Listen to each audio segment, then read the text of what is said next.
Hi to all my viewers, here's our first video of a project completed in the shop start to finish. This was a real job for a customer, so I hope you enjoy.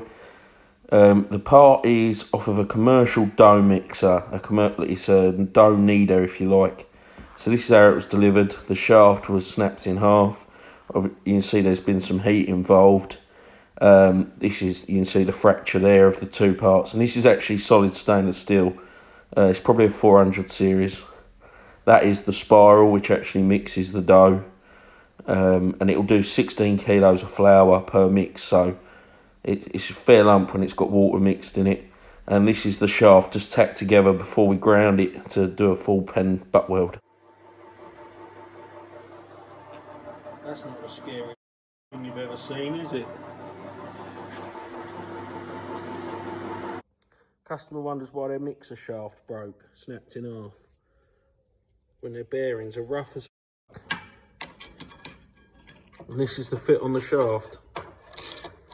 Going to be doing a lot them bearings, aren't they? I wonder why it broke.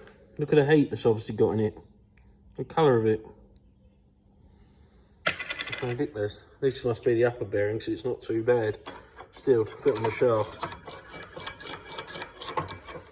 So I've already welded this shaft here. Now I've got to clad the whole part, remachine it, and somehow hold this spiral in the lathe. You can't go and put that in, so I drilled a centre before I started welding.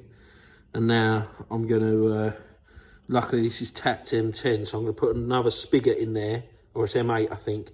Drive it at a slow speed. Hopefully it fucking hangs on there. M8 ain't a very strong thing, is it?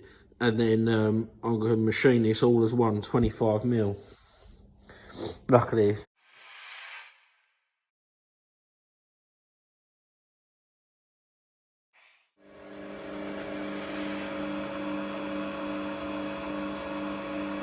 Right, well, don't look too bad. This is slightly out.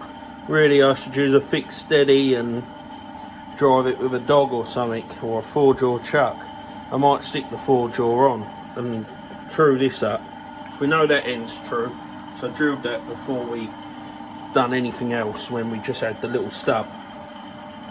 So I might true this up here, not at the end, using a 4-jaw. But if we have a quick look at it, it ain't bad. It ain't bad at all. I'm going to put a clock on that and see what it is. Can't be more than a few thousandths. 3 or 4 thou, I reckon. I think the white line makes it look worse. That's just showing where the keyway was.